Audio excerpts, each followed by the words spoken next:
ಮೇ 3ರಂದು ನಡೆದಿದ್ದ NEET UG 2026ರ ಪರೀಕ್ಷೆಯಲ್ಲಿ ಅಕ್ರಮ ನಡೆದಿದೆ ಎಂಬ ಆರೋಪ ಕೇಳಿಬಂದ ಹಿನ್ನೆಲೆಯಲ್ಲಿ ರಾಷ್ಟ್ರೀಯ ಪರೀಕ್ಷಾ ಏಜೆನ್ಸಿ ಪರೀಕ್ಷೆಯನ್ನ ರದ್ದುಗೊಳಿಸಿತ್ತು. ಇದೀಗ ಮರುಪರೀಕ್ಷೆಗೆ ದಿನಾಂಕವನ್ನ ಘೋಷಿಸಲಾಗಿದ್ದು 2026ರ ಜೂನ್ 21ರಂದು ದೇಶಾದ್ಯಂತ ಮರುಪರೀಕ್ಷೆ ನಡೆಯಲಿದೆ.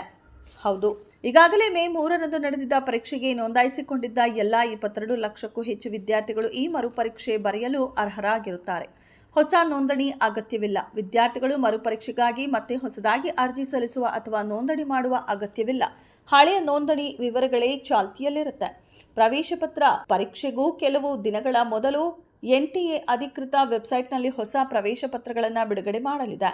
ಪರೀಕ್ಷೆಯ ಪಾವಿತ್ರತೆಯನ್ನು ಕಾಪಾಡಲು ಮತ್ತು ವಿದ್ಯಾರ್ಥಿಗಳಿಗೆ ನ್ಯಾಯ ಒದಗಿಸಲು ಈ ನಿರ್ಧಾರ ತೆಗೆದುಕೊಳ್ಳಲಾಗಿದೆ ಎಂದು ಎನ್ಟಿಎ ತಿಳಿಸಿದೆ. ರಾಜಸ್ಥಾನ ಸೇರಿದಂತೆ ದೇಶದ ಹಲವು ಭಾಗಗಳಲ್ಲಿ ಪ್ರಶ್ನೆ ಪತ್ರಿಕೆ ಸೋರಿಕೆಯಾಗಿದೆ ಎಂಬ ಗಂಭೀರ ಆರೋಪಗಳು ಕೇಳಿಬಂದಿದ್ದವು. ಈ ಬಗ್ಗೆ ಕೇಂದ್ರ ತನಿಖಾ ದಳ ತನಿಖೆ ನಡೆಸುತ್ತಿದ್ದು, ಲಕ್ಷಾಂತರ ವಿದ್ಯಾರ್ಥಿಗಳ ಹಿತದೃಷ್ಟಿಯಿಂದ ಪರೀಕ್ಷೆಯನ್ನು ರದ್ದುಗೊಳಿಸಿ ಮರುಪರೀಕ್ಷೆ ನಡೆಸಲು ಕೇಂದ್ರ ಸರ್ಕಾರ ಗ್ರೀನ್ ಸಿಗ್ನಲ್ ನೀಡಿದೆ. ವಿದ್ಯಾರ್ಥಿಗಳು ಹೆಚ್ಚಿನ ಮಾಹಿತಿಗಾಗಿ ಎನ್ಟಿಎ ಅಧಿಕೃತ ವೆಬ್ಸೈಟ್ exams.nta.ac.in/neet ಅನ್ನು ಗಮನಿಸುತ್ತಿರಲು ಸೂಚಿಸಲಾಗಿದೆ.